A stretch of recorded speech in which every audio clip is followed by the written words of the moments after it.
E aí, pessoal, tudo bem? Aqui quem fala é a professora Flavilene e essa é uma aula a respeito de linhas de transmissões. Então, eu vou trazer para vocês alguns conceitos, né, do que é uma linha de transmissão e passar algumas características dela, classificação, tipo de construção, os componentes que é utilizado, tudo bem? Então, primeiro, né, o que é uma linha de transmissão? A gente viu lá na aula de GTD que tem a parte de geração de energia elétrica e depois tem o consumidor final, né? E essa geração nem sempre, na maioria das vezes, não é perto da onde vai ser consumido. Então você precisa transportar essa energia da onde ela é gerada até um consumidor. Quem faz esse transporte são as linhas de transmissão. E a gente tem vários tipos de linhas de transmissões. Eu trouxe dois exemplos aqui para vocês. Uma é a linha de transmissões aérea, né? Onde os cabos, os conectores e toda a estrutura vai ser aérea. E os condutores vão ter várias torres interligando uma com a outra. E o outro caso é que vai ser subterrâneo. Então vai ter um buraco por onde vai passar esses cabos condutores ligando de um ponto até o outro. Então existem esses dois tipos de linha de transmissão.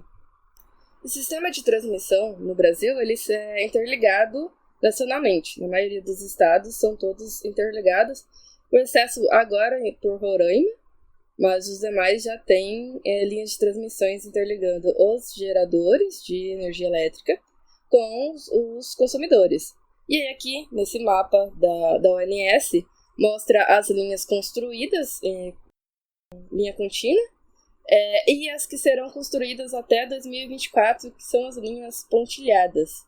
Então, aqui a gente tem, por exemplo, lá perto de Cuiabá, a gente tem a usina de Manso, né? Essa usina de Manso é interligada com sistemas, e assim vai indo com outras, né? Então, a gente tem aqui a usina de Itaipu também, que é toda interligada em todos os sistemas, e aqui você pode ver também qual que é a característica dessa linha de transmissão, né? Qual que é a tensão dela, se ela é corrente alternada, corrente contínua. Né? E eu trouxe mais uma figurinha para a gente entrar nessas questões de qual que é a tensão, qual que é a frequência, se ela é corrente contínua, corrente alternada. Essa é uma imagem de Itaipu, onde a gente tem metade dela do que essa usina é gerada é do Brasil, metade dela é do Paraguai, né? Do lado do Brasil aqui, a gente logo depois da geração, a gente tem umas linhas de transmissões que vai aqui da geração até uma subestação que fica em Foz do Iguaçu mesmo, né, que chama a Eletrobras Furnas, que é responsável por gerir essa subestação. E essa linha de transmissão aqui tem essa característica, tem essa tensão aqui, né, de 500 kV e a frequência de 60 Hz. Depois, essa subestação ela ainda é redistribuída para o resto do Brasil, né, uma parte dela vai lá para São Paulo, né, e uma outra parte fica ainda no Paraná. Essa é para a parte do Brasil. Da parte do Paraguai, o que acontece? Que está aqui em vermelho, né? É a tensão da geração até a subestação aqui é 500 kV, né? Mas a frequência agora muda, agora a frequência é 50 Hz. Por quê? Porque a frequência no país Paraguai é 50 Hz, enquanto no Brasil é 60 Hz, né? Da geração de Itaipures vai até uma outra subestação. Na subestação também é dividido, uma parte vai para atender o Paraguai e uma outra parte volta aqui para o Brasil, tá? Que ainda tem essas características de 500 kV e frequência de 50 Hz. A partir daqui, nessa conversora aqui, ele vai converter para corrente contínua, tá?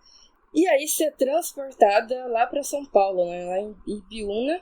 E aí ele vai ter essas características aqui, né? De 600 kV, mais ou menos, e em corrente contínua, tá? Então, perceba-se, quando eu falei aqui de frequência, 60 Hz, 50 Hz, eu estou falando de corrente alternada, tá? E aqui, agora sim, sou aí nesse transporte de corrente contínua. Por que eu trouxe essa figura para vocês? Para vocês começarem a entender algumas classificações de linha de transmissão. Então, ali vocês viram dois exemplos, né? Na parte do Brasil, a frequência das linhas de transmissão é 60 Hz, porque no Brasil a gente utiliza 60 Hz. Mas na parte do Paraguai era 50 Hz. Então, as linhas de transmissões podem estar, se for corrente alternada, pode estar nessas frequências, né? O nível de tensão também varia. Se a gente for olhar ali na foto, né? A gente tem aqui 50 kV, aqui já é 750 kV, também pode ter menores, né? Então depende de qual subestação está indo, tem um nível de tensão, né? E a gente tem lá classificação de ultra alta tensão, são tensões acima lá de 765 kV, né? E tem a extra alta tensão, que são tensões aí nessa faixa de 345, 440 e 500 kV. E tem as tensões de alta tensão, né, que é 69, 138 e 230 kV. Tudo que vai fazer essa transformação de subir ou abaixar a tensão são as subestações, né, que a gente pode ver mais com detalhes aqui nessa figura. Então a gente tem uma subestação, essa subestação de Foz do Iguaçu, de Eletrobras Furnas. O que ele vai fazer? Pegar essa tensão aqui, que está em 500 kV, e subir ela para 750 kV, né? Por quê?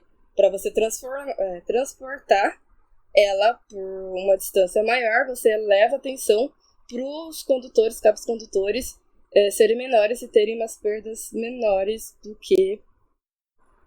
que se fosse com 500 kV, certo? E outra característica, outra classificação das linhas de transmissão são o modo de transmissão, que pode ser tanto em corrente contínua ou corrente alternada.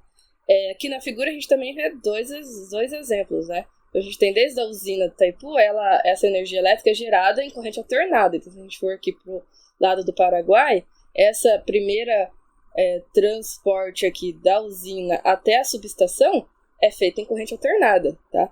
Depois essa subestação ela vem aqui para essa conversora, né? Ainda em corrente alternada. E aí depois ela vai ser convertida para corrente contínua. E aí vai ter uma linha de transmissão lá de 810 km, então vai ser transportada até chegar lá em Biúna por corrente contínua. Então ele tem essas duas possibilidades, tá? No Brasil, a maioria da linha de transmissão é em corrente alternada. A gente tem alguns poucos casos em corrente contínua, tá? O outro tipo de modo de transmissão é o aéreo ou subterrâneo, que foi os exemplos que eu dei para vocês no início da aula. E outra coisa que eu quero trazer para vocês nessa aula são os componentes das linhas de transmissão. Então a gente já falou um pouco da função das linhas de transmissão, algumas características, e agora vai ver os componentes, do que ela precisa para funcionar. Então aqui a gente tem uma figura com esses componentes, né? Então primeiro a gente tem os condutores, que vai ser responsável por ligar, né, da geração até a unidade consumidora. Depois a gente também tem os isoladores, que fica aqui na estrutura, né? A gente tem a estrutura do suporte, com as fundações onde ela vai ficar. E além disso, a gente tem o cabo de para-raio, que é para proteção aí dessas linhas de transmissão. Então vamos ver detalhe por detalhe de cada um desses componentes, tá? Então, primeiro nós temos os condutores. Os condutores eles vão ser responsáveis por transportar a energia elétrica. Então, eles vão ser os elementos ativos realmente da linha de transmissão. Idealmente, deseja-se que esses condutores tenham algumas características. Listada aqui, eu tenho uma alta condutibilidade elétrica, então ele vai conduzir bem a energia elétrica, né? Tenha baixo custo, porque são quilômetros de linha de transmissão, então é desejável que tenha baixo custo. Tenha uma boa resistência mecânica, né, para ele não se quebrar no meio do caminho. Ter baixo peso específico e uma alta resistência à oxidação e à corrosão. Então essas são as características que são desejáveis de seus condutores. Essas características são da maioria dos metais, né, e os metais mais utilizados para isso são cobre e alumínio. Hoje em dia se utiliza mais o alumínio para as linhas de transmissões devido ao peso, ele é mais leve do que o cobre, né? Apesar do cobre apresentar uma condutibilidade melhor do que o alumínio, o alumínio é mais leve, então por isso ele acaba sendo utilizado em linhas de transmissão, tá? Próximo componente aí são os isoladores. Os isoladores, tem a figura aqui para vocês de vários tipos de isoladores. Aqui um outro empregado já na linha de transmissão. E eles são responsáveis por dar o suporte entre os cabos e as estruturas, mantendo o isolamento elétrico. Então, o cabo vai passar ali entre a estrutura de suporte, mas não vai ter uma conexão elétrica na estrutura do suporte. Quem proporciona que ele deu suporte para o cabo, mas que mantém esse isolamento, são esses isoladores. E eles são fabricados aí, então, com materiais isolantes, né? Então, vidro temperado, porcelana e resina sintética. Outro componente da linha de transmissão é a estrutura de suporte, e nessa figura aqui tem vários exemplos de como pode ser essa estrutura de suporte. E a ideia dessa estrutura é dar sustentação para os cabos ao longo do percurso que o cabo tem que percorrer. As dimensões e as formas dependem da disposição dos condutores, da distância entre os condutores, do material, da estrutura, do número de circuitos. Então, dependendo do tipo, da onde vai ser utilizado uma dessas figuras aqui, ou outras ainda. Esses aqui são só alguns exemplos, tá? Os materiais que ela vai ser construída também é bem diversificados. Podem ser lá de madeiras, de concreto, de estrutura metálicas. Então, tem vários jeitos de fazer essa estrutura de suporte. E o último componente da linha de transmissão são os cabos para-raios, que vai estar na parte superior da estrutura, e tem a função aí de interceptar as descargas atmosféricas, ou seja, os raios, né? E descarregá-los para o solo, evitando assim danos e interrupções nos sistemas. Beleza, pessoal? Então, isso foi algumas informações aí sobre as linhas de transmissões. Até a próxima aula. Tchau!